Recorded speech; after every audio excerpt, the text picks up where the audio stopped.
உலகத்தில் மதம் என்பது தோன்றாத காலம், இருண்ட காலம், கற்காலம், காட்டுமிராண்டி காலம் ஒன்று உண்டு. அந்த காட்டுமிராண்டி காலத்தில் இருந்து மனிதன் நாகரிகம் அடைய தொடங்கிய போது அந்த நாகரிகத்திற்கு முதல் படியாக அமைந்தது மதம். உலகத்தில் உள்ள மதங்களுக்கெல்லாம் மூத்ததும் முன்னோடியும் ஆனது ஹிந்து மதம் ஆகும். இதை எந்த ஆதாரத்தோடு நான் சொல்ல விரும்புகிறேன் என்றால், ஹிந்து என்கிற வார்த்தை தான் இதை நமக்கு தந்ததே தவிர, மதம் என்கிற அடிப்படை உலகில் முதலில் தோன்றிய இடம் இந்தியா என்பதனை யாரும் மறுக்கவில்லை. தனி ஒரு மனிதனும் தான் ஏற்றுக்கொண்ட வழிபாட்டினை சமுதாய வழிபாடாக மாற்றிய போது மதம் என்கின்ற ஒன்று உருவகமானது. அந்த உருவகமான மதத்திற்கு பிறர் கொடுத்த பெயர்தான் இந்து மதம் என்றாலும், அந்த பெயர் வருவதற்கு முன்பாக சைவம், வைணவம் என்று 2 பிரிவுகளாக இந்து மதம் இயங்கிற்று. இந்த 2 பிரிவுகளுக்கும் எதிராக கிறிஸ்தவ மதத்தில் புராட்டஸ்டன்ட்கள் இருப்பதைப் போல இந்து மதத்தில் தோன்றிய புராட்டஸ்டன்ட்களே சமணர்கள் ஆவார்கள். சைவத்திற்கும் வைணவத்திற்கும் எதிராக சமண மதம் தோன்றியது. சைவத்தையும் வைணவத்தையும் விட வேகமாக புத்த மதம் தோன்றி வளர்ந்தது. உலகத்தில் எந்த ஒரு மதத்திற்கும் அதனை தோற்றுவித்தவன் பெயர்தான் வைக்கப்பட்டுள்ளது. புத்த மதம் என்றால் அதை தோற்றுவித்தவர் கௌதம புத்தர். கிறிஸ்தவ மதம் என்றால் அதை தோற்றுவித்தவர் இயேசு கிறிஸ்து. ஆனால் இந்து மதம் என்பதனை தோற்றுவித்தவர் யார் என்றால் உலகம் யாரையும் அறியாது. காலம் அறியாதது மட்டுமல்ல, தோற்றுவித்தவன் பெயரையும் அறியாமல் இயங்கிக் கொண்டிருக்கும் ஒரே மதம் இந்து மதமாகும். உலகத்தில் உள்ள பல பழங்கால சுவடுகளை எல்லாம் பார்த்தவர்கள் இந்து மதம் உலகம் முழுவதும் பரவியிருக்கிறது, அந்நாளிலேயே பரவியிருக்கிறது, 2000 ஆண்டுகளுக்கு முன்பே அது தன்னுடைய காலடியை பதித்திருக்கிறது என்று கருதுகிறார்கள். ஆனால் காஞ்சி பெரியவர் அவர்கள் ஒரு கருத்தை வலியுறுத்தி கூறுகிறார். மனித மனோபாவத்தின் அடித்தளத்தில் இருந்து மத உணர்ச்சி தோன்றிய போது ஒரு ஹிந்துவுக்கு இந்தியாவில் என்ன உணர்ச்சி தோன்றியதோ அதே மனித உணர்ச்சி உலகெங்கிலும் உள்ள மக்கள் அனைவருக்கும் தோன்றியிருக்கிறது. ஆகவே இதன் அடிச்சுவடு ஒரே மாதிரி இருக்கிறது. அடிச்சுவடு ஒரே மாதிரி இருப்பதற்கு காரணம் உலகெங்கிலும் ஒரே மாதிரியான மத சிந்தனை ஆரம்பமாகி இருக்கிறது, அதுதான் என்று காஞ்சி பெரியவர் அவர்கள் குறிப்பிடுகிறார். மத சிந்தனை அடிப்படையில் எப்படி இருக்குமோ அப்படியே தோன்றி வளர்ந்தது இந்து மதம் என்பது இதன் மூலம் நிரூபணமாகிறது. இந்து மதத்தின் பல்வேறு பிரிவுகளையும் ஒவ்வொரு பிரிவுகளாக எடுத்துக்கொண்டுதான் ஒவ்வொரு மதமும் வளர்ந்திருக்கிறது. கொல்லாமை என்கிற இந்து மதத்தின் ஒரு கூறுதான் பௌத்த மதம். அன்பு என்கிற இந்து மதத்தின் மறுகூறுதான் கிறிஸ்தவ மதம். எல்லா மதங்களிலேயும் இருக்கிற எல்லா தத்துவங்களையும் நீங்கள் பார்த்தால் அது இந்து மதத்தின் ஒரு கூறாகவே இயங்குவதை பார்ப்பீர்கள். இந்து மதத்தை நதியாக கொண்டால் சில மதங்கள் கால்வாயாக இருக்கின்றன, சில மதங்கள் வாய்க்காலாக இருக்கின்றன. எல்லாமே ஓடி கடலிலே, ஆண்டவன் என்னும் கடலிலே கலக்க வேண்டியவை தான் என்றாலும் மகா நதியாக தோற்றமானது இந்து மதம் ஒன்றேதான். ஆகவேதான் பெரிய பிரச்சாரர்கள் இல்லாமலேயே 6000 7000 ஆண்டுகள் என்று கூட வயது சொல்லக்கூடிய அளவிற்கு அது உயிரோடு வாழ்ந்து வருகிறது, வளர்ந்து வருகிறது. இந்து மதத்திற்கு எதிராக அழிவு சக்திகள் அவ்வப்போது தோன்றியது உண்டு. ஆனால் தோன்றிய சக்திகளை அது எதிர்க்காமலேயே அவர்கள் அழிந்ததாகவும் வரலாறு உண்டு. வேறு எந்த மதத்தின் மீதும் யாரும் கை வைத்து விமர்சனம் செய்ய முடியாது. இந்து மதத்தை செய்ய முடியும். அப்படி செய்த பின்னாலேயும் கூட இந்து மதம் நிலைத்து நிற்கிறது என்றால் அந்த விமர்சனங்களையும் கடந்து அதனுடைய நியாயம் பரவி இருக்கிறது என்பது பொருளாகும். இது வெறும் சந்நியாச மதம் அன்று. எல்லோரும் துறவியாக வேண்டும், எல்லோரும் கடவுளை அடைய வேண்டும் என்று சொல்லுகிற மதம் அன்று. லௌகீக வாழ்க்கையிலும் கூடவே வருகிற மதமாகும். எப்படி போகின்ற பாதைகளிலே எல்லாம், வருகின்ற அனுபவங்களிலே எல்லாம் திருக்குறளிலே ஒரு குறள் எதிரொலிக்கிறதோ, அப்படியே மனித வாழ்க்கையில் ஏற்படுகின்ற அனுபவங்களின் போதெல்லாம் இந்து மதத்தின் ஏதாவது ஒரு தத்துவம் எதிரொலிக்கிறது. ஜனனம் தாய் தகப்பன் கொடுத்தது, மரணம் இறைவன் அழைப்பது. இந்த இரண்டிற்கும் இடைப்பட்ட வாழ்வு அரிதாரம் பூசாத ஒரு நடிப்பு. இந்த வாழ்வின் ஏற்றத்தாழ்வுகள் எவராலே நியமிக்கப்படுகின்றன, எவராலே நிர்வகிக்கப்படுகின்றன, எவராலே ஆட்டுவிக்கப்படுகின்றன என்பதை இவ்வுலகம் இன்னும் அறிந்தபாடில்லை. சந்திர மண்டலத்திற்கு விஞ்ஞானம் போய் சேர்ந்து விட்டது. ஆனால் அந்த கப்பலில் பயணம் செய்கிற விஞ்ஞானியோ சர்ச்சுக்கு போன பின்னாலேதான் பயணம் செய்கிறான் என்பதை அறிந்தால், விஞ்ஞானத்தையும் கடந்து அதன் உள்ளே இருக்கிற மெய்ஞான உணர்வு அவனை அறியாமலேயே அவனை அங்கே தள்ளுகிறது என்பது பொருளாகும். உலகத்தில் உள்ள எந்த ஒரு மனிதனையும் இந்த எண்ணம் விடாது. சுவாமி விவேகானந்தர் சொன்னார், மரணம் என்று ஒன்று இருக்கின்ற வரையில், நீ விரும்புகின்ற ஒன்று நடக்காத வரையில், நீ விரும்பாத ஒன்று நடக்கின்ற வரையில், நீ விரும்புகிறாயோ இல்லையோ ஆண்டவன் என்பவன் இருந்து கொண்டே இருக்கின்றான். சுவாமி விவேகானந்தரின் இந்த பழமொழியை உலகத்திலே மரணத்தின் போது உணர்ந்தவர்களும் உண்டு, ஜனனத்தின் போதே உணர்ந்த குழந்தைகளும் உண்டு, வளர்ந்து வரும்போது உணர்ந்த ஞான சம்பந்தர்களும் உண்டு, வாழ்க்கையிலே அடிபட்ட பின்னாலே உணர்ந்த ஞானிகளும் உண்டு. பல்வேறு கட்டங்களிலேயும் பல்வேறு அறிவிலேயும் இது பட்டிருக்கிறது. லௌகீகத்திற்கு துணை வருவது இந்து மதம் என்பதால் தான் இந்து மதத்தின் கடவுள்களை தம்பதிகளாகவே படைத்தார்கள். உலகத்தில் ஆண் பெண் என்று இரண்டு கடவுளையும் கணவன் மனைவியாக காட்டுகின்ற மதம் இந்து மதத்தை தவிர வேறொன்றுமில்லை. மனைவி கடவுளுக்கு எதற்கு என்கிற கேள்வி எழும்போது, மனைவி மனிதனுக்கு எதற்கு என்கிற கேள்வியும் கூடவே எழுகிறது. அந்த கேள்விக்கு பதில் காண விரும்புவர்கள் முதலில் இந்த கேள்விக்கு பதில் காண வேண்டும். மனைவி மனிதனுக்கு தேவை என்றால் கடவுளுக்கும் மனைவி தேவை. இந்த லௌகீக உணர்வை இரண்டு பேரையும் ஒட்டிய உணர்வாக வைப்பதற்காகத்தான் சக்தி சிவம் என்ற இணைப்பை ஏற்படுத்தியது. ஆண் பாதியாகவும் பெண் பாதியாகவும் இருக்கிற உலகத்தை அந்நாளிலேயே உணர்த்துவதற்காகத்தான் அர்த்தநாரீஸ்வரர் என்ற தோற்றமே இந்து மதத்தில் உருவானது. வாழ்க்கையின் லட்சியமே ஆண் பெண் இருபாலுக்குள்ளும் அடங்கி விடுகிறது. அந்த இருபாலும் சேர்ந்து வாழுகிற வாழ்க்கையை இந்து மதம் அங்கீகரிக்கிறது. இல்லறத்திற்கு அது துணை வருகிறது. அதனுடைய தாற்பயங்கள், லௌகீக உணர்வுகள் எங்கிருந்து தோன்றுகின்றன? தாயிடமிருந்தே தோன்றுகின்றன.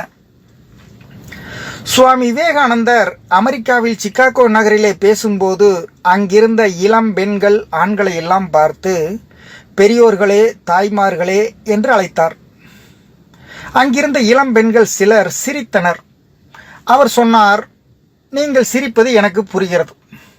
நீங்களோ இளம் பெண்கள், என்னடா நமக்கு இன்னும் திருமணம் கூட ஆகவில்லை, நம்மை இவன் தாய்மார்களே என்று அழைக்கிறானே என்று நீங்கள் கருதுகிறீர்கள். மேலை நாட்டிலே பெண் என்றால் மனைவி அல்லது காதலி என்ற உணர்வுதான் எங்கும் பெருக்கெடுத்து ஓடுகிறது. ஆனால் இந்தியாவை பொறுத்தவரையில் பெண் என்ற பெயரை கேட்டவுடனேயே எங்களுக்கு தாய் என்கிற உணர்வுதான் வரும். தாயே என்று அழைப்பது எங்களுடைய லட்சிய கனவாகும். 18 வயது இளம் பெண்ணை பார்த்து 80 வயது கிழவன் பிச்சை கேட்கும் போது கூட, ஏன் 7 வயது சிறுமியை பார்த்து பிச்சை கேட்கும் போது கூட தாயே பிச்சை போடு என்று கேட்கிறானே தவிர சிறுமியே பிச்சை போடு அல்லது குமரியே பிச்சை போடு என்று கேட்பதில்லை. எங்களுடைய குடும்பத்தின் மூலம் லட்சியம் தாய். எவள் இல்லை என்றால் இந்த பூமியில் நான் பிறந்திருக்க முடியாதோ? எவளை இழந்துவிட்டால் நான் மீண்டும் அடைய முடியாதோ? அவளே என்னுடைய வாழ்க்கையின் தத்துவங்களை துவக்கி வைக்கிறாள். என்னுடைய தாயை நான் வணங்குகிறேன். என் வாழ்க்கைக்கு துணையாக ஒரு மனைவி வந்திருப்பாளானால் அவளும் அவளை வணங்க வேண்டும். அவள் எனக்கு தருகிற இன்பங்களுக்காக என் தலையின் மீது ஏறி நின்று என் தாயாரை அவள் விலை பேச முடியாது. என்னுடைய தாய்தான் என் குடும்பத்தின் ராணி. அந்த ராணிக்கு தோழிதான் என் மனைவியே தவிர அந்த மனைவி என்பவள் ராணி என்ற அந்தஸ்தை பெற முடியாது. அவளுக்கு வருகிற மருமகளுக்கு வேண்டுமானால் அவள் ராணியாக இருக்கலாமே தவிர என்னுடைய தாய்க்கு அவள் தோழியாகத்தான் அடங்கி இருக்க முடியும். என்னுடைய தாயை நான் வணங்கும் போது அவளும் வணங்கியாக வேண்டும். அப்படி அவள் வணங்க விரும்பவில்லை என்றால் அவளை என் மனைவியாகவே அங்கீகரிக்க மாட்டேன். இந்திய நாகரிகத்திற்கும் மேலை நாட்டிற்கும் உள்ள வித்தியாசம் இதுதான். இந்துக்களுடைய நாகரிகத்தில் தாய் என்கிற ஸ்தானத்திலிருந்தே சகலமும் ஆரம்பமாகின்றன என்று சுவாமி விவேகானந்தர் அங்கே கூறினார். தாய் நமது பிறப்புக்கு மூலம் அவளே. உலகில் நமக்கு சர்வ நிச்சயமாக தெரிந்த உண்மை எது? தாய் அவள் மட்டுமே. இன்ன தாயின் வயிற்றில் பிறந்தோம் என்பதை மட்டுமே நாம் அறிவோம். தாய் காட்டித்தான் தகப்பனை அறிவோம். தகப்பன் கொண்டு போய் உட்கார வைத்து ஹரி நமக்கு சித்தம் என்று எழுதச் சொல்லும் போதுதான் நாம் குருவை அறிவோம். அன்பே கடவுள், அறிவே தெய்வம் என்று குரு சொல்லிக் கொடுத்த பின்னாலேதான் நாம் தெய்வத்தை அறிவோம். அதனால்தான் சுருக்கமாக 4 சொற்களை வைத்து மாதா, பிதா, குரு, தெய்வம் என்று சொன்னார்கள். இந்த 4 வரிசையில் நமக்கு சர்வ நிச்சயமாக தெரிந்த ஒரே உண்மை மாதா, சந்தேகத்திற்கு இடமாக இருப்பது தெய்வம். சர்வ நிச்சயமாகவும் சந்தேகத்திற்கு இடமாகவும் இருப்பது பிதாவும் குருவும். இவர்கள் இருவர் பற்றியும் சந்தேகங்கள் எழலாம். அந்த சந்தேகங்கள் உண்மையானதாகவும் இருக்கலாம். தெய்வம் முழுக்க சந்தேகத்திற்கு உரியது. ஆனால் அடையும் போது அது முழுக்க உண்மையானது. மாதா சந்தேகத்திற்கே இடம் இல்லாதவள். அவளிடமிருந்தே நம்முடைய ஜனனம் ஆரம்பமாகிறது. நம்முடைய ஜனனம் ஆரம்பமாகும் போது இன்ன தாயினுடைய வயிற்றில் நாம் பிறக்க வேண்டும் என்று கேட்டுக்கொண்டு வரம் வாங்கி பிறப்பதில்லை. அந்த இருவருடைய சந்தோஷத்தின் பலனாக ஆண்டவன் நம்மை அனுப்பி வைக்கிறான். அதனால்தான் பிறப்பு என்பது ஆண்டவன் கொடுத்தது என்று சொல்கிறார்கள் இந்துக்கள். ஆண்டவன் கொடுத்ததா? பிறகு தாய் தந்தையரின் நிலை என்ன என்று கேள்வி கேட்கிறவர்கள் முதலில் இதை புரிந்து கொள்ள வேண்டும். தாய் தந்தையரின் விருப்பப்படி ஆண் குழந்தையோ பெண் குழந்தையோ பிறப்பதில்லை. ஆண்டவனுடைய விருப்பப்படிதான் நாம் பிறக்கிறோம். அதற்கு 2 கருவிகள் தாயும் தந்தையுமாகும். ஜனனம் நமக்கு சர்வ நிச்சயமாக தெரிந்து விடுகிறது. எந்த ஒரு குழந்தை பிறப்பதானாலும் கூட 10வது மாதம் அந்த குழந்தை பிறக்கும் என்று ஒரு தேதி நிர்ணயிக்கப்படுகிறது. பெரிய பெண்ணாக வளர்கிற பெண் 16 வயதிலேயும் வரலாம், 18 வயதிலேயும் வரலாம். ஆனால் குழந்தை என்பது 10 மாதங்களில் தான் பிறக்கும் என்பது ஒன்றுதான் உலகத்தில் உண்மை. அதன் பின்னாலே மரணம் என்பது இன்ன தேதியில் வரும் என்று யாருக்கும் நிச்சயமான டைரி கிடையாது. 16 வரலாம், 20 வரலாம், 60 வரலாம். எந்த வயதிலும் மரணம் வரலாம். விபத்திலே வரலாம், நோயிலே வரலாம், எந்த நிலையிலும் மரணம் வரலாம். ஆனால் பிறப்பு என்பது நிர்ணயிக்கப்பட்டது போல மரணத்தின் தேதி நிர்ணயிக்கப்படவில்லை. இன்ன தேதியில் இன்னார் மரணம் அடைவார் என்கிற குறிப்பு ஆரம்பத்திலேயே அவன் கையில் இருந்திருக்குமானால் ஆண்டவனை பற்றிய சிந்தனை அவனுக்கு வந்திருக்காது. மரணம் எங்கே ரகசியமாக வைக்கப்பட்டதோ ஆண்டவன் தன்னையும் அங்கேயே வைத்தான். மரணம் எப்போது வரும் என்பது தெரியாததால் தான் மனிதன் கோவிலை நாடுகிறான். ஆபத்திலேதான் அவன் ஆண்டவனை உணர்ந்து கொள்கிறான். சாலையிலே போய்க் கொண்டிருக்கிற போது, சந்தோஷமாக பேசிக்கொண்டு காரிலே போய்க் கொண்டிருக்கிற போது அவன் எதையும் பேசிக்கொண்டு போகலாம். ஆனால் அந்த கார் ஒரு மரத்திலே மோதும் போது அவனை அறியாமலேயே அவன் வாயிலிருந்து வருகிற வார்த்தை ஆண்டவனே என்பதை தவிர அடுத்தொரு வார்த்தை வராது. பெற்றவள் ஞாபகம், பெற்றவன் ஞாபகம் கூட வராது. ஆண்டவன் ஆபத்திலேதான் தோற்றமளிக்கிறான். ஜனனத்திற்கும் மரணத்திற்கும் இடையிலே அவன்தான் அந்த பாதையை உருவாக்கி காட்டுகிறான். இன்ன தேதியில் இன்ன காரியம் நடக்க வேண்டும் என்று விரும்புகிற எவரும் அந்த காரியங்களையெல்லாம் அடைந்து கொண்டே போனால் ஆண்டவன் ஒருவன் இல்லை என்பது உறுதியாகிவிடும். ஆகவேதான் காலங்களாலே காரியங்களை மாற்றி மாற்றி போட்டு அந்த கோடுகளை மாற்றி மாற்றி போட்டு அவன் காட்டுகிறான். அவனுடைய விதிப்படிதான் நம்முடைய பயணம் நடந்து கொண்டிருக்கிறது. ஒரு பெண்ணை அடைய வேண்டும், நல்ல மனைவியை அடைய வேண்டும் என்று விரும்புகிறவன் அவளை அடைய முடியாமல் போகிறது. எது வேண்டுமானாலும் கிடைக்கட்டும் என்று இருப்பவனுக்கு ஒரு நல்ல மனைவி அமைகிறது. இவையெல்லாம் ஆண்டவன் எழுதிய எழுத்து, கடவுள் அமைத்த மேடை. திருமணம் சொர்க்கத்திலே நிச்சயிக்கப்படுகிறது என்று கிறிஸ்டியானிட்டியில் சொல்லப்பட்டிருப்பதைப் போல இந்து மதமும் அதை முன்னாலேயே சொல்லியிருக்கிறது. ஆகவே வாழ்க்கையில் எது நடந்தாலும் கூட அதற்கு ஆண்டவன்தான் பொறுப்பு என்கிற நியதியை முதலில் துவக்கி வைத்தது இந்து மதம்தான். அந்த இந்து மதம் எதன் மூலம் இவ்வளவு உறுதியாக எந்த அஸ்திவாரத்திலே நின்று கொண்டிருக்கிறது? நம்பிக்கை. அந்த நம்பிக்கையிலே தான் இன்று வரை அது வாழ்ந்து வருகிறது, வளர்ந்து வருகிறது. கோயிலுக்கு போனால், அங்கே நம்பிக்கையோடு போனால், ஆண்டவனை நம்பிக்கையோடு கண்டால் அந்த நம்பிக்கை நிச்சயம் பலனளிக்கிறது. நம்பிக்கையிலே சிறிது சந்தேகம் வந்தால் கூட மனிதன் முதலில் தன்னை தோல்வியடை செய்து கொள்கிறான். அதனால் ஆண்டவன் அவனுக்கு தோல்வியளித்தது போல தோன்றுகிறது. அந்த நம்பிக்கையிலே தான் அவனுடைய அஸ்திவாரம் கட்டப்படுகிறது. ஹோட்டலுக்கு போகிறோம், அற்புதமான சமையல் ஆகியிருக்கிறது, சாப்பிட உட்காருகிறோம். நல்ல சமையல், நல்ல சாப்பாடு என்று சாப்பிட்டு விட்டு எழுந்து வர வேண்டுமே தவிர அவன் எப்படி சமைக்கிறான் என்று சந்தேகப்பட்டு அடுப்பங்கரையை எட்டி பார்த்தால் அவன் வியர்வையை வலித்து விட்டு கொண்டிருக்கக்கூடும். ஆகவே நமக்கு சாப்பாடு செல்லாமல் போய்விடக்கூடும். ஒரு சாப்பாடு, நல்ல சாப்பாடு சாப்பிட்டோம் என்ற திருப்தியோடு நம்பிக்கையோடு வந்தால் நிம்மதியாக இருக்கும். எதையோ தவறாக சாப்பிட்டு விட்டோம் என்று சந்தேகம் தோன்றினால் வாந்தி வருவது போல இயற்கையாகவே தோன்றும். இது உடற்கூற்றின் விளைவு அல்ல, இது மனக்கூற்றின் விளைவு. அதனாலே தான் அந்த மனக்கூற்றை சரி செய்வதற்காகத்தான் இதை ஆன்மீகம் என்று அவர்கள் அழைத்தார்கள்.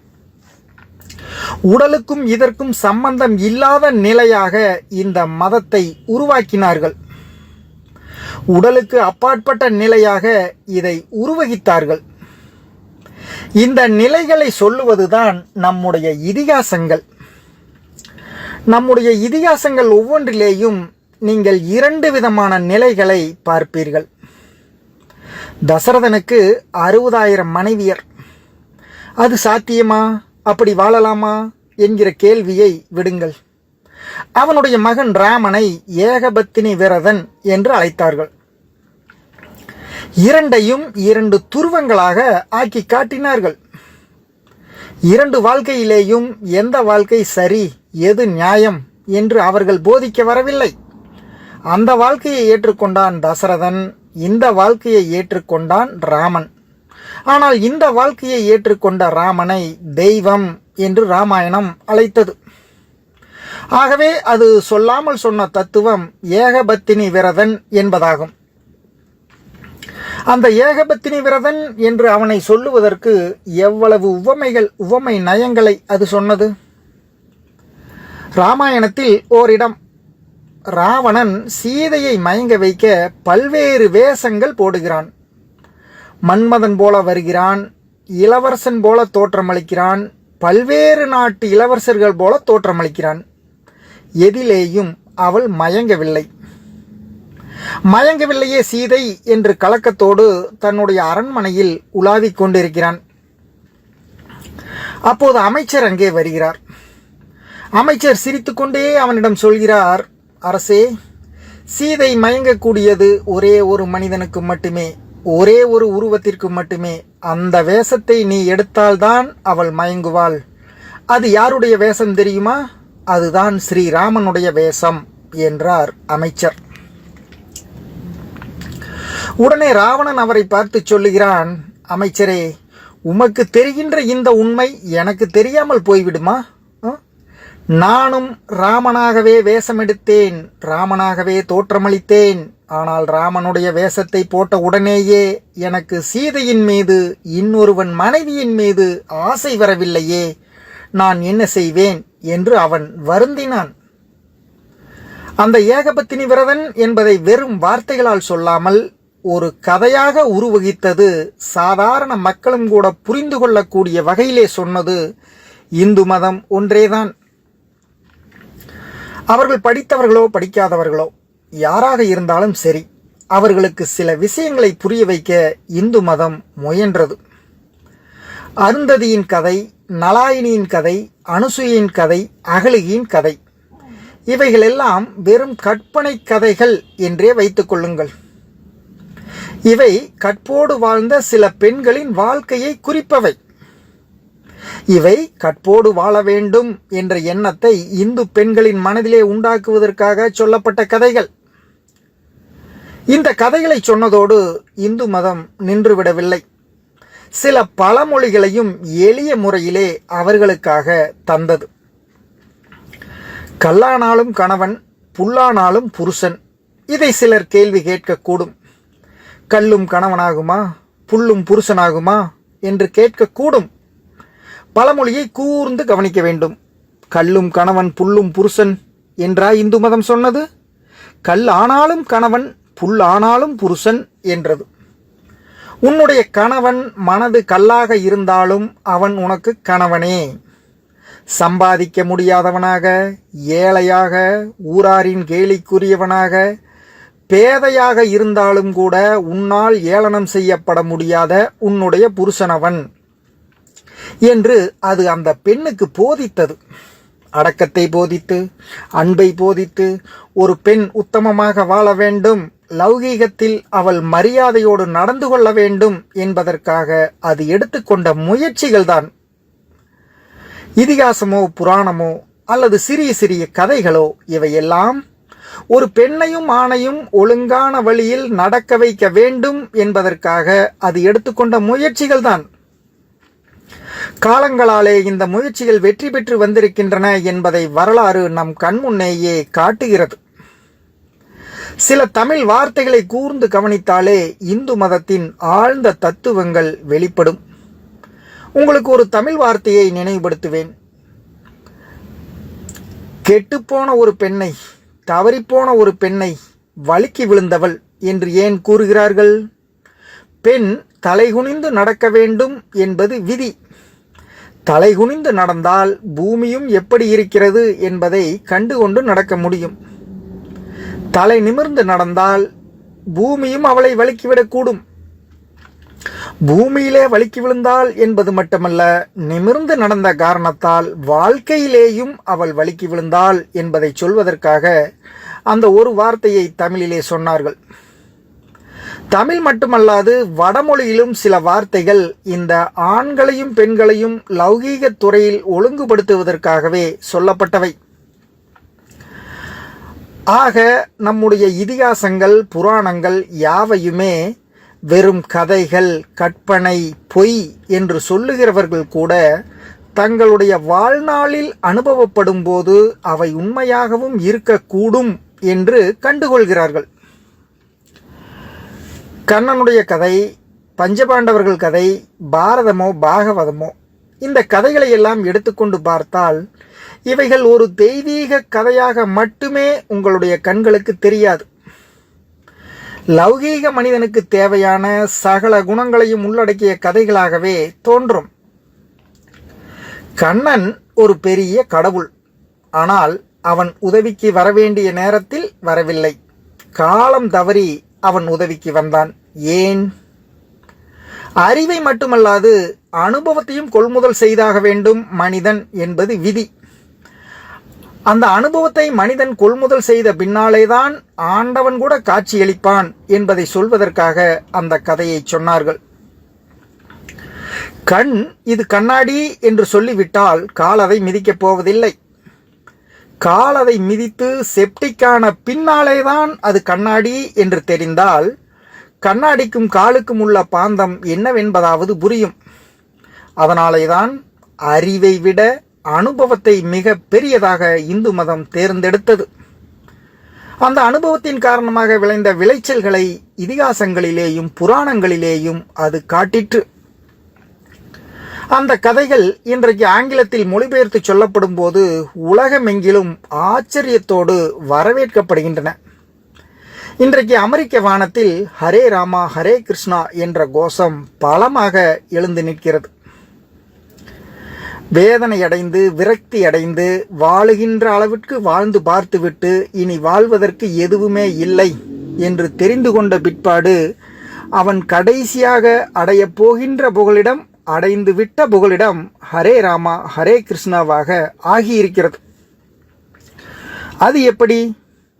இந்துக்கள் தான் வாழ்க்கை தத்துவங்களை மிகவும் சிறப்பாகவும் செம்மையாகவும் சொல்லியிருக்கிறார்கள்.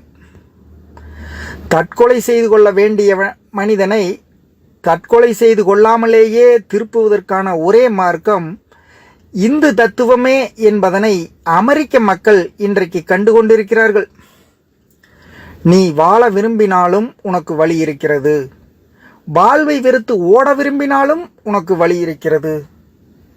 ஆனால் தற்கொலை செய்து கொள்ள வேண்டிய அவசியமே இல்லாத தத்துவ ஞானியாகவும் திகழ்வதற்கும் வழி இருக்கிறது. இந்த மூன்றையும் ஒருங்கே அடக்கிய ஒரு மதம் என்பதால் தான் பல்வேறு மதங்களையும் பார்த்துவிட்ட மேலை நாட்டு வானம் இன்றைக்கு ஹரே ராமா ஹரே கிருஷ்ணா கோஷத்தை எதிரொலித்துக் கொண்டிருக்கிறது. இந்து மதம் லௌகீக மதம் லௌகீக மதம் என்று ஏன் நான் திரும்ப திரும்ப சொல்லுகிறேன் என்றால், இன்றைய இளைஞன் இந்து மதம் என்றாலே அது ஒரு சந்நியாசி மடம் என்று கருதி கொண்டிருக்கிறான். உண்மை அதுவல்ல. வாழ்வின் சகல துறைகளிலும் அது கூடவே வந்து கொண்டிருக்கிறது. வாழ்க்கைக்கு எப்போதுமே துணையாக வருவது மூன்றே சங்கு. ஒரு மனிதனுடைய ஆயுட்காலத்தில் 3 முறை சங்கு பயன்படுகிறது. முதற் சங்கு பாலூட்டுகிறது, 2வது சங்கு திருமணத்தின் போது ஊதப்படுகிறது, 3வது சங்கு கடைசியாக ஊதப்படுகிறது. 3 முறைதான் சங்கு பயன்படுகிறது. அந்த முதற் சங்கை தாயின் மடியிலோ பார்த்தோம். 2வது சங்கு மன வீட்டிலே ஒலிக்கிறது. அந்த மன வீடு மங்களகரமாக ஒலிக்கிறது. அந்த மன வீட்டிற்குள்ளே நீங்கள் நுழைந்தால் ஏராளமான சடங்குகள் இந்துக்களாலே செய்யப்படுவதை பார்ப்பீர்கள். இவ்வளவு சடங்குகள் தேவைதானா? என்ன இந்த சடங்குகள் அர்த்தமற்றவை என்று பேசுகின்ற பகுத்தறிவாளர்களும் உண்டு. ஆனால் ஒரு இந்துவனுடைய எந்த சடங்கும் அர்த்தமற்றது அல்ல. திருமணத்தின் போது கெட்டி மேளம் கொட்டுகிறார்களே, ஏன்? தாலி கட்டப்படும் போது அமங்கலமான வார்த்தைகள் எந்த மூலையிலே இருந்தும் கேட்கக்கூடாது.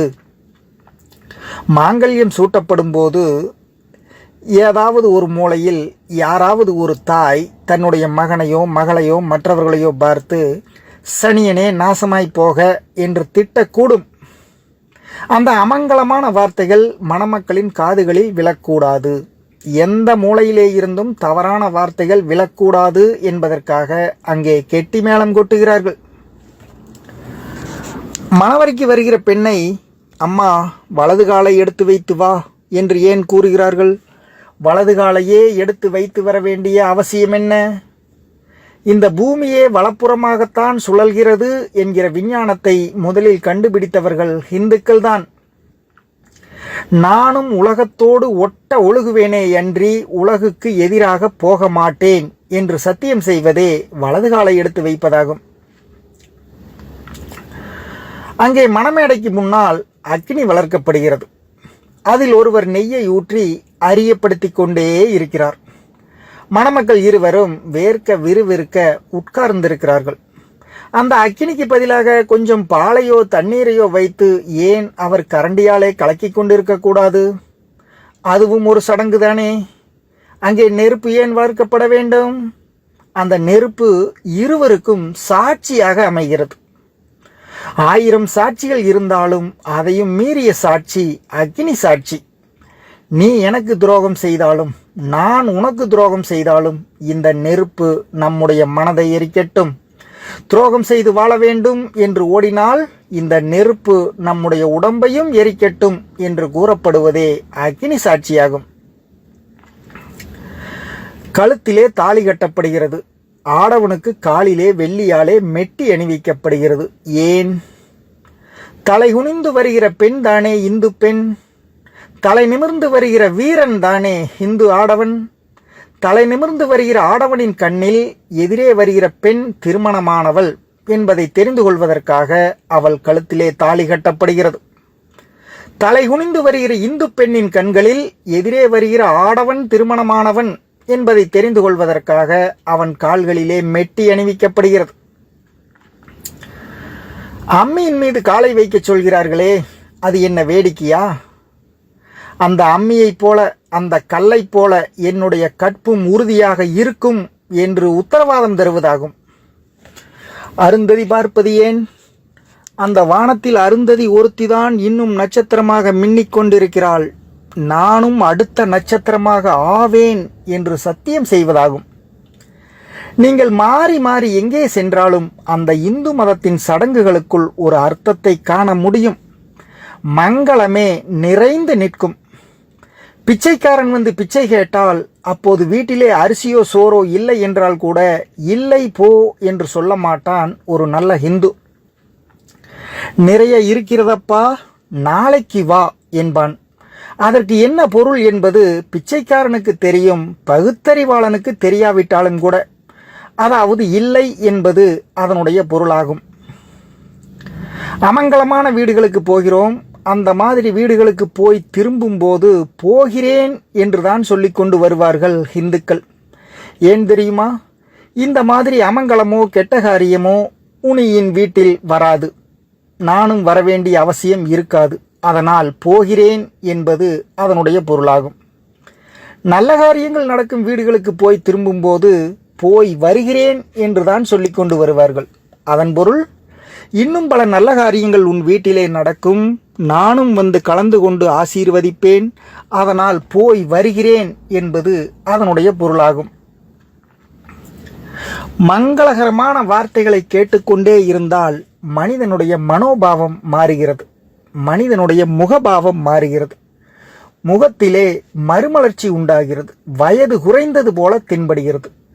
துயரத்தாலே தானே மனிதன் தளர்ந்து போகிறான், சோகச் செய்திகளாலே தானே மனிதன் இடிந்து போகிறான். அதனால்தான் எப்பொழுதும் மங்களகரமான வார்த்தைகளையே அவன் காதுகளில் அதிகமாக விழும்படி வைக்க வேண்டும் என்பது இந்து மதத்தின் மிக முக்கிய நோக்கமாகும்.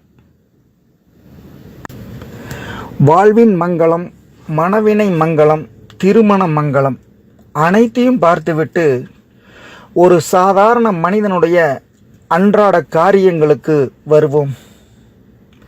காலையில் எழுந்தவுடன் அவன் குளித்தாக வேண்டும். ஒரு நல்ல ஹிந்து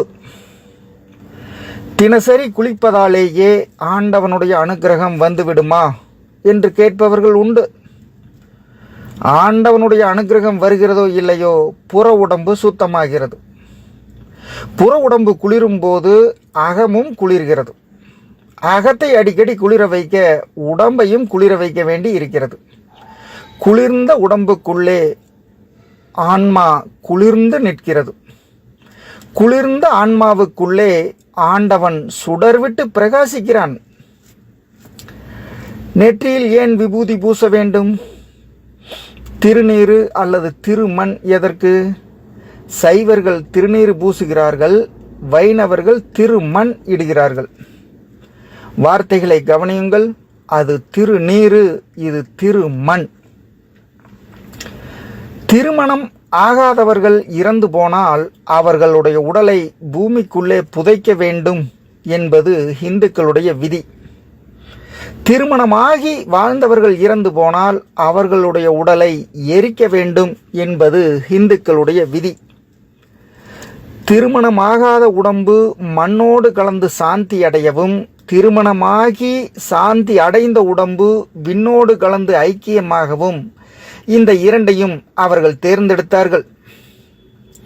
அந்த விபூதியை ஏன் பூசச் சொல்கிறார்கள் நெற்றியில்? காலையில் எழும்போதே இந்த உடம்பும் இப்படித்தான் நீராக போகிறது என்று நினைத்தால் தவறு செய்ய தோன்றாது, பாவம் செய்ய தோன்றாது. என்றைக்கு இந்த உடம்பு நெற்றியிலே இருக்கிற நீராகுமோ என்ற எண்ணம் வந்தால் அன்றைக்கு யோக்கியனாக இருக்கச் சொல்லும். ஒரு நாள் மட்டும் பூசிவிட்டு விட்டுவிட்டால் ஒரு நாள் மட்டும்தான் யோக்கியனாக இருக்க முடியும். தினசரி பூசிக்கொண்டே இருந்தால் தினசரி யோக்கியனாக இருக்க முடியும். இதை திருமண் என்று ஏன் அழைக்கிறார்கள் என்றால் இது மண்ணாகவும் போகக்கூடும் என்பதாலேதான். ஒன்று மண்ணாகலாம் அல்லது நீராகலாம் என்பதாலேதான் திருநீறு பூசுவதும் திருமண் இடுவதும் இந்துக்களுடைய பழக்கமானது.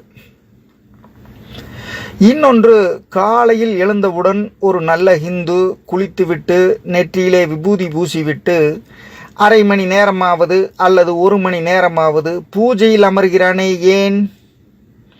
அதற்கொரு விளக்கம் இதுவரையிலே எனக்கு தெரியாமலேயே இருந்தது. இன்றைக்கு வியாதிகள் எவ்வளவோ வந்திருக்கின்றன, அவற்றிற்கு மருந்துகளும் வந்திருக்கின்றன. ஆனால் அந்த நாளிலே இந்த வியாதிகள் ஓரளவிற்கே இருந்தன, அவற்றிற்கு மருந்துகள் இல்லை. அதில் முக்கியமானது இரத்த கொதிப்பு என்கிற வியாதியாகும். இந்த இரத்த கொதிப்பு வியாதிக்கு மருந்துகளே இல்லை சுமார் 60 ஆண்டுகளுக்கு முன்னால் வரை. மகரிஷி அவர்கள் கார்டியோகிராஃப் போட்டு டாக்டர்கள் கூட ஒப்புக்கொள்ளக்கூடிய வகையிலே ஒரு புத்தகம் எழுதியிருக்கிறார். அதிலே அவர் என்ன குறிப்பிடுகிறார் என்றால், ஏதாவது ஒரு பொருளை 20 நிமிஷ நேரம் அப்படியே வேறு சிந்தனை இல்லாமல் சலனம் இல்லாமல் சபலம் இல்லாமல் சிந்தித்து கொண்டே இருந்தால் உன்னுடைய இரத்த கொதிப்பு இறங்கும், ஏறுகிற கொதிப்பு இறங்கும் என்று அவர் குறிப்பிடுகிறார். அந்த 20 நிமிஷமும் நீ ஆண்டவனைத்தான் நினைக்க வேண்டும் என்றில்லை. உன் புத்தி குரங்கை நினைக்குமானால் அதை நினைக்கலாம், அல்லது வேறு நல்ல புத்தகத்தை நினைக்குமானால் அதை நினைக்கலாம். ஆனால் அந்த 20 நிமிஷமும் ஒன்றைத்தான் நினைக்க வேண்டும். அந்த ஒன்றையே பற்றி அந்த ஒன்றையே தொடர்ந்தால் 20 நிமிஷத்திற்குள் இரத்த கொதிப்பு இறங்கி விடுகிறது. அதனால்தான் அந்த ஒன்று ஆண்டவனாக இருந்தால் கொதிப்பும் இறங்கும், கடைசி காலத்திற்கு புண்ணியமும் கிடைக்கும் என்று இந்துக்கள் தியானத்தில் அமர்கிறார்கள். தியானம் என்பதனுடைய நோக்கமே இதுதான். தியானம் செய்வதன் மூலம் விதியை வென்றுவிட முடியுமா? விதி விதி என்று இந்துக்கள் சொல்கிறார்களே, அந்த விதியை தியானம் வென்றுவிடுமா என்றால், விதியை தியானம் வெல்லுகிறதோ இல்லையோ ஒரு கட்டுப்பாட்டுக்குள் கொண்டு வந்து நிறுத்துகிறது. அந்த விதியினை ஏற்றுக்கொள்ளக்கூடிய பக்குவத்தை உனக்கு தந்து விடுகிறது. எல்லாமே உனக்கு விதிக்கப்பட்ட விதிதான். உன்னுடைய வாழ்க்கையையே உனக்கு விதிக்கப்பட்ட விதி என்று இந்து மதம் சொல்கிறது. நீ எந்த பாதையில் போனாலும் அது இறைவன் விதித்ததே. நானோ நீயோ கர்ப்பப்பையில் இருக்கும்போதே நாம் போகப் போகிற பாதைகளும் சாகப் போகிற நேரமும் இடமும் நமது மண்டை ஓட்டிற்குள் திணிக்கப்படுகிறது. நாம் எங்கே சென்றாலும் எப்படி வாழ்ந்தாலும் அது இறைவன் விதித்ததே. மனதின் சிந்தனை போக்கு எப்படி வேண்டுமானாலும் போகலாம், ஆனால் அது நடப்பதும் நடக்காததும் நம்முடைய விதிக்கோடுகளில்தான் அடங்கியிருக்கிறது. ஊழிற் பெருவழி யாவுல மற்றொன்று சூழினும் தான் முந்தொரும் என்றான் வள்ளுவன். ஊழ் என்பது பூர்வ ஜென்மத்தையும் விதியையும் குறிக்கிறது.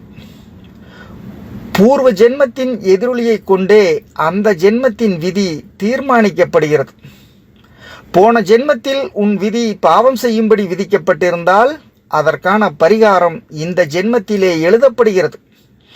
ஆகவே விதியின் கோடுகள் தான் நம்மை ஆட்சி செய்கின்றன என்பது இந்துக்களுடைய அசைக்க முடியாத நம்பிக்கை. நாம் எண்ணியது நடந்தாலும் நடக்காவிட்டாலும் எண்ணாதது நடந்தாலும் யாவும் நம் விதி ரேகைகளின் விளைவே.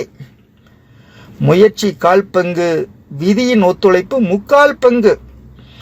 எல்லாவற்றிற்கும் கால நேரம் வர வேண்டும் என்று சொல்கிறார்களே இந்துக்கள், அதற்கு என்ன காரணம்?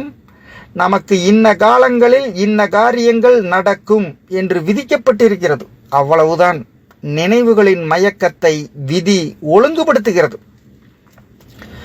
2வது உலக யுத்தத்தின் போது ஹிட்லருக்கு இருந்த வசதியும் ஆயுத பெருக்கமும் எந்த நாட்டிலும் கிடையாது. ஒரே நாளில் போலந்தை பிடித்தான். வெறும் மிரட்டலிலேயே செக்கஸ்லோவோகியாவை பிடித்தான். குண்டு போடாமலேயே பிரான்ஸை பிடித்தான். அவன் விரும்பியிருந்தால் 6 நாட்களில் ஐரோப்பாவையும் பிடித்திருக்கலாம். அமெரிக்கா, சோவியத் யூனியன் இரண்டையும் தவிர மீதி உலகம் அவன் கைக்குள் வந்திருக்கும். இது சுலபமாக நடந்திருக்க கூடியதே. ஆனால் விதி ஹிட்லரின் ஆணவத்தை ஆட்சி புரிந்தது. பிரிட்டனை கோழிக்குஞ்சு என்று அவன் கேலி செய்துவிட்டு, யானையை சாப்பிட்டால்தான் என் பசி அடங்கும் என்று சோவியத் யூனியனுக்குள் நுழைந்தான். அங்கேதான் அவனது சவக்குழி தோண்டப்படுகிறது என்று விதி சிரித்தது. சோவியத் யூனியனின் பருவகாலத்தில் அவன் சிக்கி சிக்கி இழுபட அமெரிக்காவும் பிரிட்டனும் தங்களை தயார் செய்து கொண்டு விட்டன. கொஞ்சம் எச்சரிக்கையாக இருந்திருந்தால் உலகத்தையே ஆண்டிருக்கக்கூடிய ஹிட்லர் தன்னுடைய பிணத்தை கூட பிறர் பார்க்க முடியாதபடி இறந்து போனான். விதியின் விளையாட்டிற்கு ஹிட்லரும் விதிவிலக்கு அல்ல. விதியை மதியால் வெல்லலாம் என்று சிலர் பேசுகிறார்கள். வெல்லலாம். அப்படி வென்றுவிட்டால் நீ விதியை மதியால் வெல்லுவாய் என்பதே உன் விதியாக இருந்திருக்கும். அதுதான் முடிவே தவிர அந்த விதியில் இல்லாத ஒன்று மதியில் வந்ததாக அர்த்தமில்லை. ஒன்று சொல்வேன், யாரையும் எவரையும் எந்த நாட்டையும் எந்த வீட்டையும் சாட்டையில்லா பம்பரம் போல் ஆட்டி வைக்கிறான் இறைவன். இறைவன் ஒருவன் உண்டா இல்லையா என்ற விவாதத்திற்கு வருவதற்கு முன்னால் நான் ஒன்றை உங்களுக்கு நினைவுபடுத்துவேன். தெற்கே ஒரு பகுதியில் மழையே இல்லாமல் பூமிகள் காய்ந்து போய் கிடக்கின்றன. வடக்கே ஒரு பகுதியில் மழையினாலே வெள்ளக்காடுகள் பெருகி கிராமங்களை அழித்து கொண்டிருக்கிறது. அந்த தண்ணீர் இங்கே வந்தால் இந்த கிராமம் பிழைக்கும். அந்த தண்ணீர் இங்கே வரவில்லையே, ஏன்? ஆண்டவன் பருவத்தாலே 2 பிரிவுகளை உருவாக்குகிறான். மழை இல்லையே என்று ஏங்குகிறவனும் அவனை நினைக்க வேண்டும். ஐயோ இவ்வளவு மழையா என்று எண்ணுகிறவனும் அவனை நினைக்க வேண்டும். தண்ணீர் இல்லை, குடிப்பதற்கு கூட தண்ணீர் இல்லை என்று ஏங்குகிறோம். கடற்கரையில் வாழுகிற மக்களும் ஏங்குகிறோம். கடலிலே நிறைய தண்ணீரும் இருக்கிறது. கடல் நீரையே குடிநீராக்கி இருக்கலாம் அல்லவா? கடல் நீரையே குடிநீராய் கடவுள் படைத்திருந்தால் அடிநீரை தேடி எந்த அரசாங்கம் செலவு செய்யும்? கடலிலே தண்ணீரும் இருக்க வேண்டும். அது குடிக்க முடியாமல் உப்பாகவும் இருக்க வேண்டும். மனிதன் அதை பார்த்து கொண்டே தண்ணீர் தண்ணீர் என்று ஏங்க வேண்டும். அந்த தண்ணீரை தேட வேண்டும். பூமியை தோண்ட வேண்டும். தோண்டி அந்த தண்ணீரை எடுக்க வேண்டும். ஒரு தண்ணீரை எடுப்பதற்கே ஒரு மனிதன் இவ்வளவு சிரமப்பட வேண்டுமானால் என்னை அடைவதற்கு நீ எவ்வளவு சிரமப்பட வேண்டியிருக்கும் என்று காட்டுவதே ஆண்டவனுடைய படைப்பின் மூல நோக்கமாகும். ஆண்டவனுடைய படைப்பின் ஒவ்வொரு ரகசியத்தையும் புரிந்து கொண்டவர்கள் யாரும் கிடையாது. சின்ன எறும்பு இவ்வளவு பெரிய மனிதனை கடிக்கிறது. அந்த எறும்பே என் கண்ணுக்கு தெரியவில்லை, அதற்கு 2 பல்லும் இருக்கிறது. இந்த சிருஷ்டி எப்படி உருவானது, யாராலே உருவாக்கப்பட்டது என்று எண்ணும்போது எனக்கு வியப்பு மேலிடுகிறது. வகை வகையான பூச்சிகள், இவற்றை சிருஷ்டித்தவன் யார்? இதற்கு ஒரு மூலம் இருக்க வேண்டுமல்லவா? இந்த பூச்சியை உண்டாக்கியது முட்டை, அந்த முட்டையை உண்டாக்கியது இன்னொரு பூச்சி என்று சொல்லிக்கொண்டே போனால் அந்த முதல் மூலத்தை, அந்த முதல் பூச்சியை உண்டாக்கிய மூலம் எது? அதுதான் ஆதி மூலம் என்றான் ஹிந்து. எல்லா மூலங்களுக்கு மூலமாக முளைத்தெழுந்த விதை அதுதான்.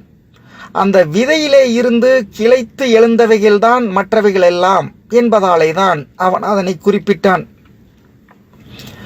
ஆக எல்லாமே ஆண்டவனுடைய இயக்கம்தான் என்பதை நம்புகிற ஹிந்து விஞ்ஞானத்தை மறுத்தானா வெறுத்தானா? சொல்லப்போனால் விஞ்ஞானத்தின் அடித்தளமே ஹிந்து மதம்தான். மேகம் கடலுக்கு சென்று தண்ணீரை எடுத்து அதை பூமிக்கு கொண்டு வந்து மழையாக பொழிகிறது என்று நமக்கு சொல்லிக் கொடுத்தவர்கள் யார்? பள்ளியிலே படிக்கும் மாணவனை கேட்டால் இது ஆங்கிலேயர்கள் கற்றுத்தந்த விஞ்ஞானம் என்றுதான் அவன் பதில் சொல்வான். ஆனால் ஏறத்தாழ 1100 ஆண்டுகளுக்கு முன்னாலேயே இது இந்துக்கள் சொன்ன விஞ்ஞானம். அதிலேயும் ஒரு பெண் பாவை சொன்ன விஞ்ஞானம். மேகம் கடலிலே இருந்துதான் தண்ணீரை எடுத்துத்தான் மழையாக பொழிகிறது என்பதை விஞ்ஞான கருவிகள் ஏதும் இல்லாத காலத்திலேயே எடுத்து காட்டியவர் கோதை நாச்சியார் என்கிற ஆண்டாள். வெள்ளைக்காரன் இதை கண்டுபிடிப்பதற்கு 1000 ஆண்டுகளுக்கு முன்னாலேயே கண்டு சொன்னது இந்து விஞ்ஞானம். ஹிந்து வேதங்கள் 4லேயும் சொல்லப்படுகிற ஒரே கருத்து, நீ ஆண்டவனை தேடி எங்கே புறப்பட்டு சென்றாலும் முடிவில் அங்கேயே வந்து சேருவாய் என்கிறது. எப்படி சுற்றினாலும் அங்கேயே வருவாய், நேர் சாலையில் போனாலும் அங்கேயே வந்து சேருவாய் என்கிறது. இங்கே இருந்து புறப்பட்டால் நீ இங்கேயே வந்து சேருவாய் என்றால் முதலில் பூமி உருண்டை என்பதை கண்டுபிடித்ததும் இந்துக்கள் தான். பூமி உருண்டை, மேகம் எப்படி மழையை பொழிகிறது என்று அனைத்தையும் கண்டு சொன்னது ஹிந்து விஞ்ஞானம். எனவே இந்து வெறும் மெய்ஞானத்தையோ அல்லது அதீதமான ஒரு கடவுள் கொள்கையையோ மட்டும் சொன்னவன் அல்ல, அவன் விஞ்ஞானத்தையும் வலியுறுத்தியவனாவான். ஆனால் இந்த விஞ்ஞானம், இந்துக்களுடைய விஞ்ஞானம் இவ்வளவு சிறப்புடையது என்பதை ஏற்றுக்கொள்ளாதவர்களும் உண்டு. அவர்கள் இந்தியாவில் மட்டுமல்ல, உலகமெங்கிலும் இருந்தார்கள். அவர்களை வடமொழி நாஸ்திகர்கள் என்றழைக்கும். நம்புகிறவனை ஆஸ்திகன் என்பார்கள். நாஸ்தி என்றால் இல்லை, ஆஸ்தி என்றால் உண்டு என்று பொருள் சொல்வார்கள். அந்த பொருள் மட்டுமன்றி, நாஸ்தி என்றால் ஒன்றுமே இல்லை, ஆஸ்தி என்றால் சொத்து என்கிற பொருளும் உண்டு. இல்லை என்று சொல்லுகிறவனுக்கு எந்த விதமான அறிவும் தேவையில்லை. உண்டு என்று சொல்லுகிறவனுக்குத்தான் அறிவு தேவை. என்னென்ன எங்கெங்கே இருக்கிறது என்று கண்டு சொல்ல வேண்டியவன் உண்டு என்று சொல்லுகிறவன் மட்டுமே. இல்லை என்று சொல்லுகிறவன் கண்ணை மூடிக்கொண்டு மாற்றி மாற்றி இல்லை இல்லை இல்லை என்று சொல்லலாம். ஆண்டவன் உண்டா? இல்லை. அது உண்டா? இல்லை. இது உண்டா? இல்லை. அந்த ஒரு வார்த்தை அவனுக்கு கற்றுத்தந்தால் போதும். அவனுக்கு வயது கூட வர வேண்டியதில்லை, வாலிபனாகவும் வேண்டியதில்லை. குழந்தைக்கே அந்த வார்த்தையை கற்றுத்தந்தால் அது திரும்ப திரும்ப சொல்லும். ஆனால் ஆண்டவன் இருக்கிறான் என்று சொல்லுகிறவன் அந்த நம்பிக்கைக்குரிய அடித்தளத்தை விபரித்தாக வேண்டும். விபூதி பூசுகிறவன் ஏன் பூசுகிறேன் என்பதற்கான காரணத்தை சொல்லியாக வேண்டும். காரணமில்லாமல் நான் இதை செய்யவில்லை என்று அவனை நம்ப வைக்க வேண்டும். அவனை மட்டுமல்ல, அவனுடைய மூதாதையரையும் நம்ப வைக்க வேண்டும். அடுத்த தலைமுறையையும் நம்ப வைக்க வேண்டும். ஆஸ்திகனுக்கு இருக்கிற சிரமம் இதுதான். இந்த சிரமத்தை சுலபப்படுத்தி அர்த்தத்தோடு சொல்லிவிட்டு போறது இந்து மதம் ஒன்றேதான். மற்ற மதங்களிலேயும் அர்த்தம் உண்டு. நான் மற்ற மதங்களை பற்றி குறைத்து பேச மாட்டேன். எல்லா மதங்களையும் தன்னுள்ளே ஐக்கியப்படுத்தி கொண்ட மதம் இந்து மதமாகும். இந்து மதம் நாஸ்திகனை கூட வெறுத்ததே இல்லை. ஆஸ்திகனை விட அதிகம் தன் பெயரை சொல்லுகிறவன் நாஸ்திகன்தான் என்று ஆண்டவனே ஒரு இடத்தில் சொல்லியிருக்கிறான். எனவே நாஸ்திகன்தான் என் முதல் பக்தன் என்று அவனையும் அரவணைத்துக் கொள்ளுகிறது. அவனையும் வெளியே அனுப்புவதாக இல்லை. இந்து மதம் யாரையும் கைவிட்டு விட்டு தன்னை வெறுப்பவனை கூட விட்டுவிட்டு ஓட முயன்றதே இல்லை. நீ இந்து மதத்தை வெறுக்கிறாயா? நீ அதை விரும்புகிற வரை அது உன்னை தொடர்ந்தே வரும். நீ இந்து மதத்தை விரும்புகிறாயா? அது உன்னை சோதிக்கும். ஏன் சோதிக்கும் என்றால், நீ விரும்புவது உண்மையா என்பதை தெரிந்து கொள்ள. வெறுக்கிறவன் வெறுப்பது உண்மையாகத்தான் இருக்க முடியும். விரும்புகிறவன் மீதுதான் சந்தேகம் வரும். ஆண்டவன் ஏன் பக்தனுக்கே அதிகம் சோதனைகளை வழங்குகிறான்? அவன் உண்மையானவனா என்பதை கண்டுகொள்ள விரும்புகிறான். நீ எவளை காதலிக்கிறாயோ அவளைத்தான் அதிகம் சந்தேகிப்பாய். நீ எவளை மனைவியாக ஏற்றுக்கொண்டிருக்கிறாயோ அவள் சிரித்தால்தான் உனக்கு சந்தேகம் வரும். வேறு எந்த பெண் சிரித்தாலும் உனக்கு சந்தேகம் வராது. நீ உண்மையான பக்தனாக இருந்தால் அவன் சோதனை மேல் சோதனை தொடர்ந்து தந்து கொண்டே இருப்பான். அந்த சோதனைகளுக்கு அஞ்சாமல் தொடர்ந்து போனால் ஆண்டவன் தன் முகத்தை உனக்கு காட்டுவான். பிள்ளைக்கறி சமைத்த கதை போன்ற கதைகளை விட்டுவிட்டு வாழ்க்கையின் தத்துவத்திற்கே வந்து ஆண்டவனை பின்தொடர்ந்தால் கஷ்ட நஷ்டங்கள் ஒவ்வொன்றிலேயும் அவன் அவ்வப்போது கண்ணுக்கு தெரிய மாட்டான். கடைசியில் ஒரு கட்டத்தில் நான் இருக்கிறேன் என்று அவன் தன்னை உனக்கு காட்டுவான்.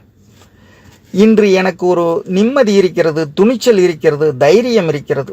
மரணத்தை பற்றிய பயம் அற்றுப்போய்விட்டது.